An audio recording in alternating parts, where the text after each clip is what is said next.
Bismillahirrahmanirrahim. Assalamualaikum warahmatullahi wabarakatuh. Alhamdulillah, alhamdulillahirabbil alamin wassalatu wassalamu ala rasulillahi anbiya'i wal mursalin wa ala alihi wa ashabihi ajmain amma ba'du. Rekan-rekan sekalian yang mudah-mudahan senantiasa dirahmati oleh Allah Subhanahu wa taala. Alhamdulillah, bersyukur kita kepada Allah yang alhamdulillah dalam kesempatan hari ini Allah kembali mempertemukan kita, yang mudah-mudahan semuanya sehat walafiat, senantiasa diberikan keistiqomahan oleh Allah Subhanahu wa taala. Salawat dan salam semoga senantiasa tercurah limpah kepada junjungan agung Nabiullah Muhammad sallallahu alaihi wasallam, kepada keluarganya, sahabat-sahabatnya, tabi'in, tabi'ut tabi'in, dan orang-orang solih yang senantiasa berpegang teguh dengan sunnahnya. Rekan-rekan sekalian, dalam kesempatan yang berbahagia ini, Ustadz akan kembali menjelaskan satu pembahasan dalam mata kuliah kita, yaitu tafsir ayat muamalah, yang mana dalam kesempatan hari ini akan kita bahas tentang bentuk-bentuk riba. Kita awali dulu dengan baca basmalah bersama-sama. Bismillahirrahmanirrahim. Bentuk-bentuk riba. Rekan-rekan sekalian, setelah kemarin kita tahu betul ya bagaimana dasar agama kita, syariat kita mengharamkan adanya riba. Kemudian kita juga wajib tahu bentuknya riba itu seperti apa, ya. Apa saja yang termasuk riba. Ya. Yang pertama, rekan-rekan sekalian, ada hadis yang pertama ya dari sahabat Ubaidah bin Samit radhiyallahu anhu, bahwasanya Rasulullah sallallahu alaihi wasallam bersabda, "Adz-dzahabu bidz-dzahab wal fiddatu bil fiddah wal burru bil burri wasyairu bisya'ir wat tamru bit tamri wal milhu bil milhi mithlan bimislin sawa'un bisawain yadan biyadin faman zada au istizadu faqad arba." Rawahul Muslim. Rekan-rekan sekalian, Rasulullah menjelaskan dalam hadisnya, termasuk transaksi ribawi itu adalah emas dijual dengan emas, perak dijual dengan perak, gandum dijual dengan gandum, syair atau salah satu jenis gandum dijual dengan syair, kurma dijual dengan kurma, garam dijual dengan garam.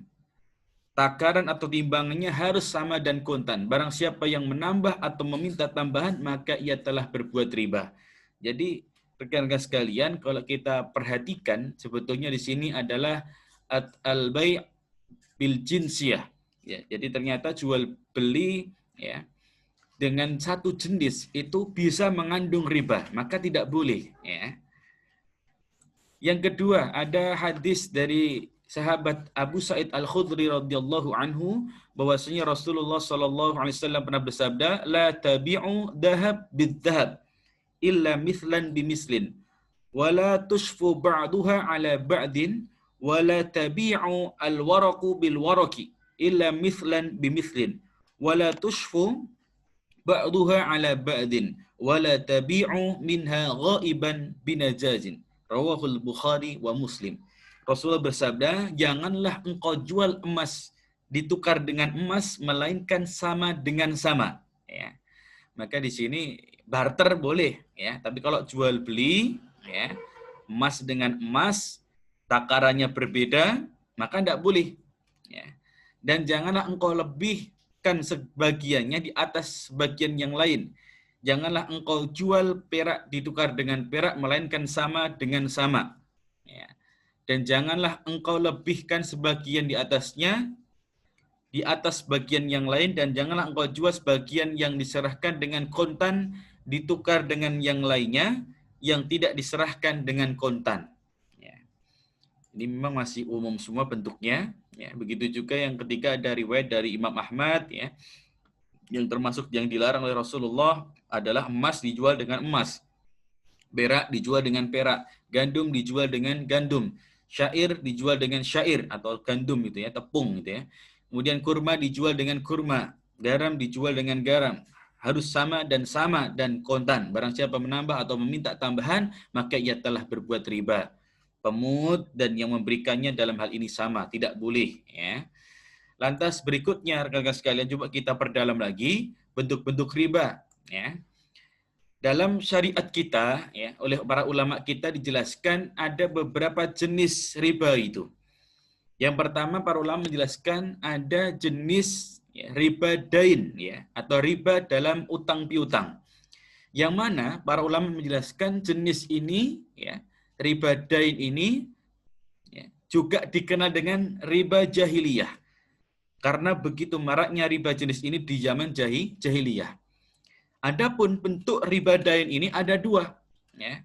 Yang pertama, penambahan harta sebagai denda dari penambahan tempo, yaitu pembayaran utangnya atau pertambahan nominalnya berkaitan dengan mundurnya tempo. Contohnya bagaimana? Contohnya ya, rekan sekalian, misalkan ada si A ya, berutang 1 juta kepada si B dengan tempo 1 bulan. Dengan tempo 1 bulan. Ya. Kemudian saat jatuh tempo, ya, ketika saat jatuh tempo, maka si B berkata, ya, bayar utangmu. Ya. Kemudian apa?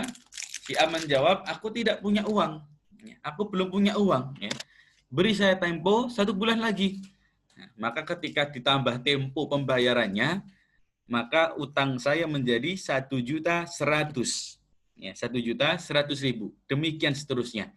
Nah, oleh karena itu, sistem ini, ya, jenis transaksi seperti ini disebutnya adalah riba mudha'afah, ya, melibat gandakan uang. Ya. Jadi di sini tentu ya ada tambahan, ya, ada tambahan.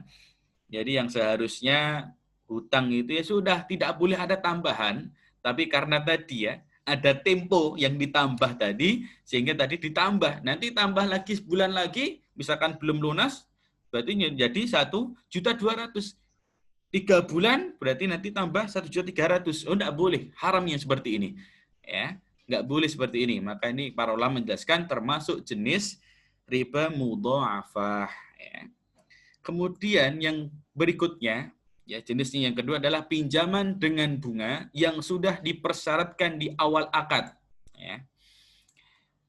Saya ulangi, jenis yang kedua adalah pinjaman dengan bunga yang sudah dipersyaratkan di awal akad. Nah, coba perhatikan nanti antum cermati, saya yakin hari ini banyak terjadi di sekitar kita ini. Ya. Contoh, si A hendak berutang kepada si B. Kemudian si B berkata di awal akad, saya akan meminjamkan uang untukmu sejumlah 1 juta dengan tempo 1 bulan. Nanti bayarnya ke saya itu 1.100.000. Mau nggak? Nah, biasanya orang tuh mau. Ini kayak halnya yang banyak terjadi di bank-bank konvensional. Makanya terkadang kita prihatin betul rekan-rekan sekalian. Ya. Kalau dulu pas zaman jahiliyah itu, orang mau transaksi ribawi itu dipaksa dulu. Gitu. Tapi sekarang enggak. Ya. Dengan iming-iming, cuman ringan ini bunganya, 7%. Ya. Cuma 7%, nggak apa-apa Bu, ringan. Ya. Akhirnya yang paling cuma nambah 200.000 saja. Ya. Atau 300.000 saja. Akhirnya banyak yang tergiur. Ya. Akhirnya mereka transaksi dengan itu. Padahal 7%, 3%, 4% dari hutang yang ditambahkan tadi, dari total yang kita pinjam, itu termasuk riba, rekan-rekan sekalian. Ya. Hati-hati ya, hati-hati. Ya. Riba jahiliyah jenis ini adalah riba yang paling besar dosanya dan sangat jelek dan jelas kerusakannya ya. Dan inilah riba yang sering terjadi sekali lagi pada bank-bank konvensional ya, yang dikenal oleh masyarakat kita dengan menganakkan uang ya. Kalau bank konvensional jelas resmi ya, tapi kalau biasanya ya kalau yang terjadi di desa-desa itu biasanya mereka ada bank pelecit gitu ya. Kadang mereka jual beli barang dengan hutang ya, ada tambahannya sekian persen ya, itu biasa terjadi. Maka ini betul-betul tugas antum nanti ketika selesai dari HES ya, selesai studinya itu harus betul-betul siap dakwah itu ya, mendakwahkan bagaimana transaksi yang syar'i itu ya. Maka tidak ada ya meminjamkan kok ada tambahan, jelas itu riba, nggak boleh. Maka diganti dengan akad yang lain, yaitu dengan sistem murabahah, mudharabah, atau musyarakah. Nah, antum apa saja itu, saya kira nanti insya Allah dalam kesempatan yang akhir akan kita sampaikan juga tentang transaksi-transaksi itu yang bisa menjadi solusi daripada transaksi ribawi yang ada di perbankan-perbankan konvensional. Kemudian ya, ada bentuk yang lain juga, tapi hampir mirip rekan-rekan sekalian, yaitu riba dalam pinjam meminjam. Bagaimana bentuknya? Jadi begini, salah satu bentuk riba yang masuk dalam jenis ini adalah riba qard. Ya. Riba qard itu artinya riba dalam pinjam meminjam. Ya. Qard itu artinya meminjami atau pinjam. Ya. Bentuknya ini kurang lebih begini. Seseorang meminjamkan sesuatu kepada orang lain dengan syarat ia harus mengembalikannya dengan jumlah yang lebih banyak atau dengan barang yang lebih berharga. Ya. Jadi misalkan ini dipinjami ya, qardnya itu dia dipinjami misalkan biasanya terjadi itu mungkin kain ya. Ini saya pinjami kain dengan bentuk atau dengan spesifikasi seperti ini. Lah besok kamu balikannya kalau bisa ya spesifik kainnya ini lebih daripada ini ya. Nah, itu tidak boleh seperti ini ya. Ini termasuk juga riba. Atau dalam contoh yang lain biasa terjadi juga, ini adalah seseorang meminjamkan pena miliknya yang seharga 1.000 dengan syarat harus dikembalikan dalam bentuk pena yang harganya 5.000. Nah ini pukil ini bahasa Jawanya ya. Atau ia meminjamkan uang 100.000 dan harus dikembalikan dengan uang sejumlah 110.000 saat jatuh tempo. Ya, jadi mirip sebetulnya dengan tadi ya, dengan contoh yang kedua tadi, tapi memang terkadang ini dalam bentuk barang, ya, bukan bentuk uang, tapi bentuk barang. Jadi misalkan sepatu ya, ini kamu tak pinjemi sepatu seharga 200.000, ning besok ya, tapi besok pas ngembaliinnya ya harus ngembaliinnya dengan harga yang lebih mahal, misalkan dengan harga yang 300 ribuan atau 400 ribuan. Ya. Maka dalam hal ini, rekan-rekan sekalian, ada hadis yang patut kita renungkan bersama, yang diriwayatkan dari Sayyidina Ali bin Abi Thalib radhiyallahu anhu, kata Rasulullah dalam hadisnya, kullu qardin jarra manfa'atan fahuwa riba. Jadi setiap pinjaman yang mendatangkan keuntungan itu adalah riba. Jadi kalau kita meminjamkan, sudah niatnya meminjamkan saja, ya. Kalau niatnya sekali lagi meminjamkan, sudah dipinjamkan saja tanpa harus kita mengambil keuntungan di dalamnya, ya. Karena tidak boleh itu, ya. Meskipun mungkin bagi kita menguntungkan atau bahkan bagi kedua pihak menguntungkan, tapi nantinya menjadi masalah kalau nanti kita kaji secara akadnya, ya. Berikutnya rekan-rekan sekalian ya. Namun begitu para ulama sepakat ya, meskipun tadi yang hadis kita baca tadi memang secara darajahnya itu dhaif, lemah ya. Tapi memang banyaknya riwayat yang menukil hadis tadi ya, sehingga hadis ini cukup masyhur dan mungkin bisa menjadi rujukan ya dalam ya, transaksi-transaksi yang ada unsur qardnya atau pinjam meminjamnya. Oleh karena itu, bahwa seluruh transaksi pinjam meminjam yang di dalamnya dipersyaratkan adanya sebuah keuntungan, penambahan kriteria atau kualitas, atau penambahan nominal, maka itu termasuk riba. Ya.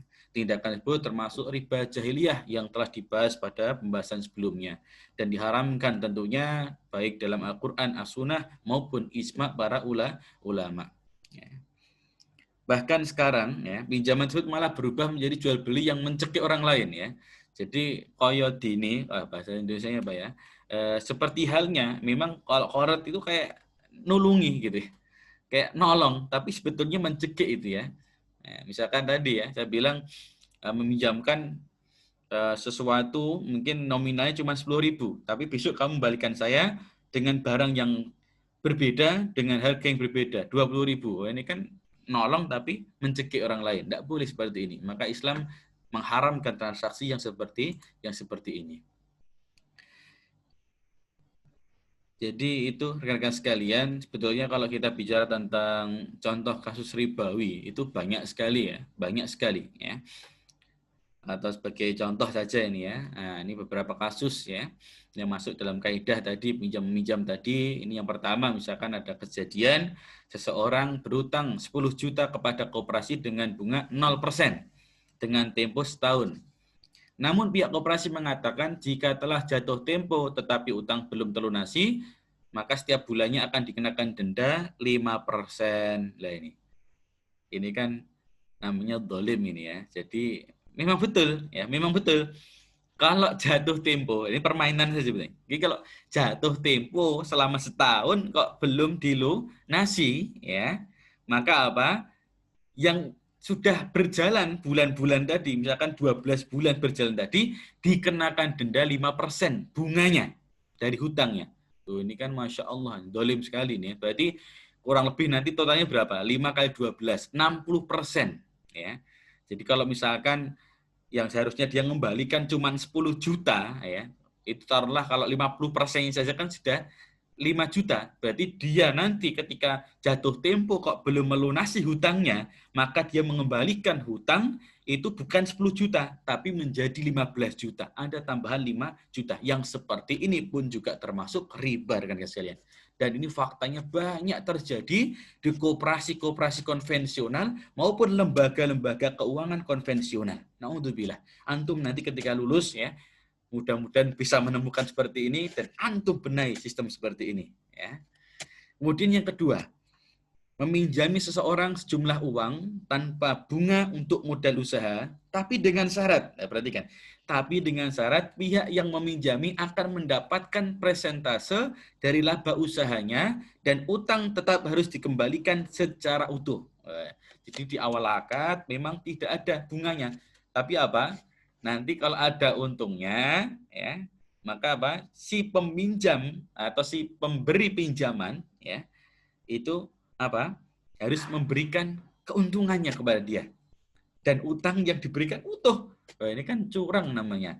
Ya, karena kalau sudah nantinya akadnya itu mudharabah ya, atau musyarakah, maka kan nanti ketika ada uh, kerugian itu ditanggung bersama. Di dalam akad sudah disebutkan di awal. Bukan seperti ini. Kalau seperti ini namanya pihak yang meminjamkan uang tadi tidak mau resiko. Padahal setiap bisnis atau usaha itu pasti ada resikonya. Ya kalau untung sih biasanya nggak rame ya. Tapi kalau nanti rugi bisnisnya biasanya rame itu. Ada konflik gitu ya. Karpe yang meminjami uang yo nggak kelong atau nggak berkurang uang yang dipinjami gitu. Syukur-syukur untung.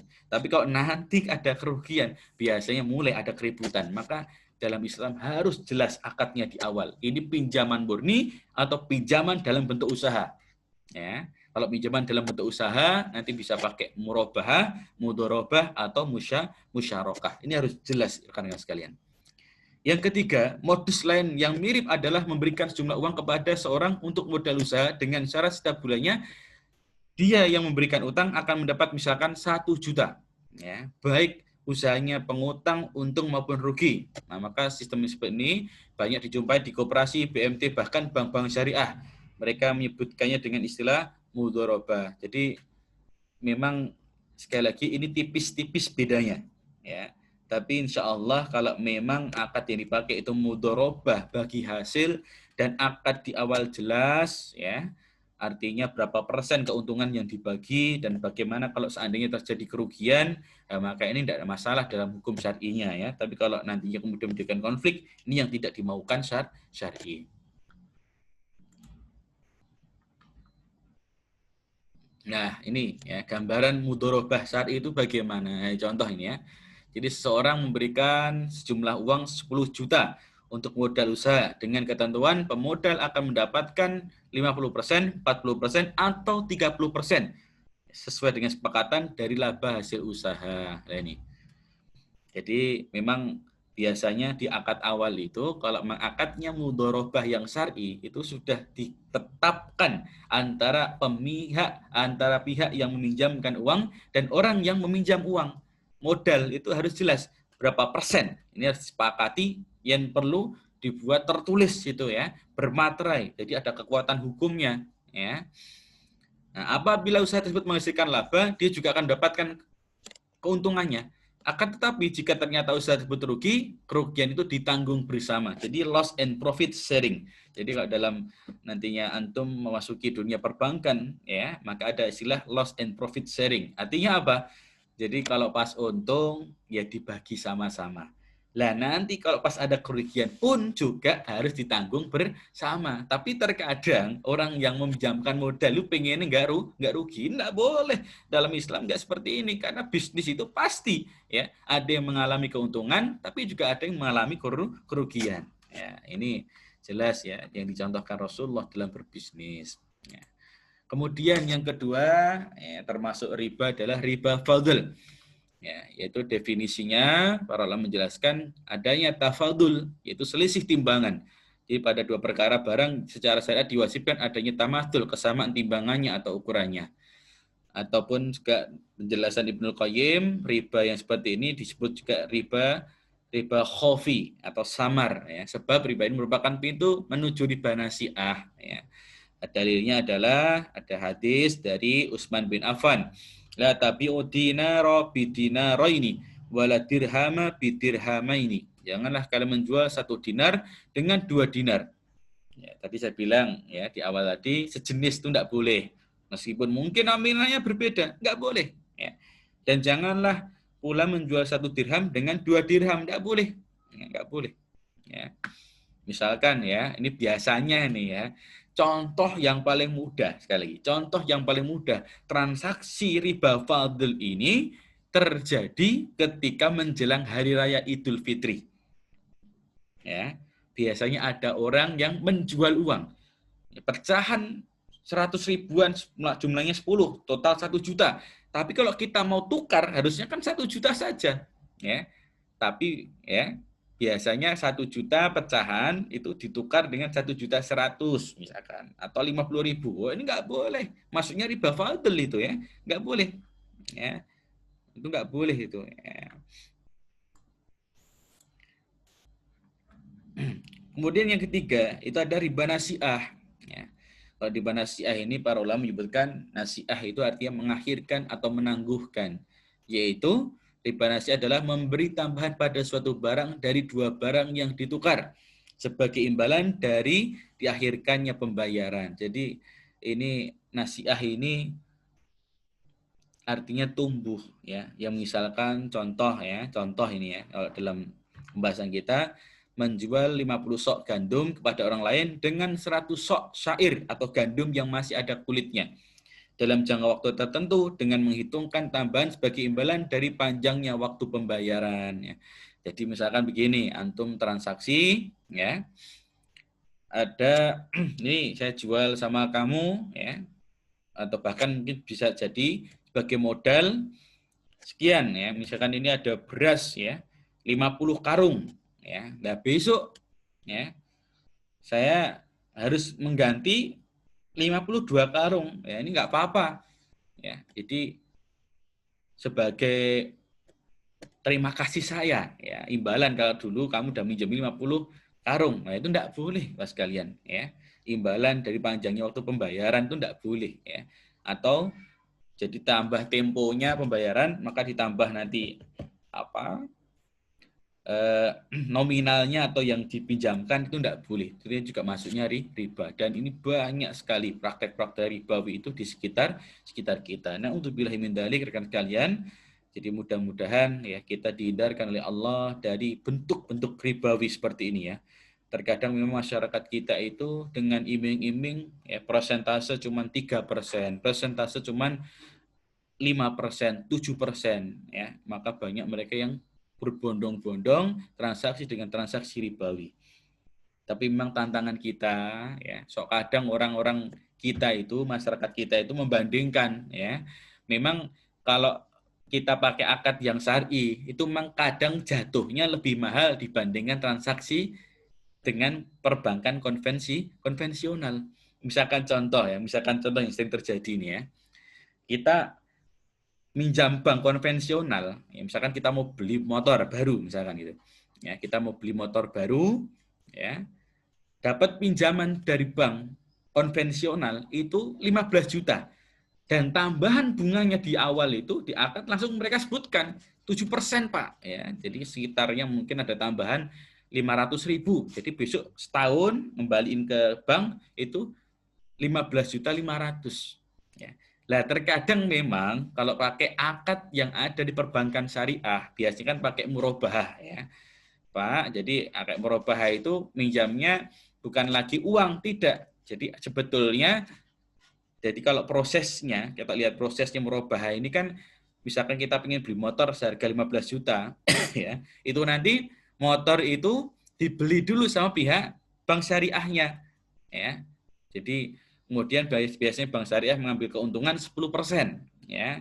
Maka yang seharusnya bukan lagi mengembalikan dalam bentuk uang, tidak, tapi nanti akadnya dengan bank syariah itu mencicil, ya, apa yang telah dibeli sama bank syariah tadi. Jadi misalkan kulaane atau harga kulaknya itu 15 juta, tapi nanti bank syariah mengambil misalkan taruhlah 20% gitu ya, menjadi 15 juta 800.000 misalkan gitu. Lah nanti sudah akadnya itu kita dapat motor, langsung kita mencicilnya itu ke bank syariah, itu enggak apa-apa.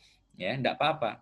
Tapi kalau ya akadnya kita minjam uang, ya, minjam uang dan kita diberi uang, ya, kemudian langsung kita dapat ya tambahan bunga 7%, 10%, itu namanya riba, enggak boleh. Memang sekali lagi tantangan kita terkadang bank-bank syariah ini persentase murabahnya itu memang terlalu besar kadang. Bahkan lebih, ada yang 25%, ada yang 30%, sesuai dengan mungkin nominal yang transaksi yang ada gitu ya. Tapi memang mudah-mudahan yang nanti ke depan bank-bank syariah kita itu bisa memberikan keuntungan persentase murabah yang lebih kecil daripada hari ini ya, biar masyarakat kita itu lebih tertarik gitu ya. Karena tadi bandingannya lebih baik Mas saya itu transaksi ribawi ya, tambahnya sidik daripada saya transaksi syariah tapi lebih mahal. Nah, terkadang ada masyarakat kita itu yang punya mindset seperti itu. Oleh karena itu mudah-mudahan ke depan dengan banyaknya lulusan-lulusan alumni-alumni praktisi-praktisi hukum ekonomi syariah ini menjadikan hukum yang ada di perbankan kita lebih baik lagi, tentunya sesuai dengan yang ditetapkan oleh syariat Islam. Allahu a'lam bishawab. Ini yang bisa Ustaz sampaikan. Kurang lebihnya mohon maaf. Aqulu qouli hadza wa astaghfirullah li wa lakum. Assalamualaikum warahmatullahi wabarakatuh.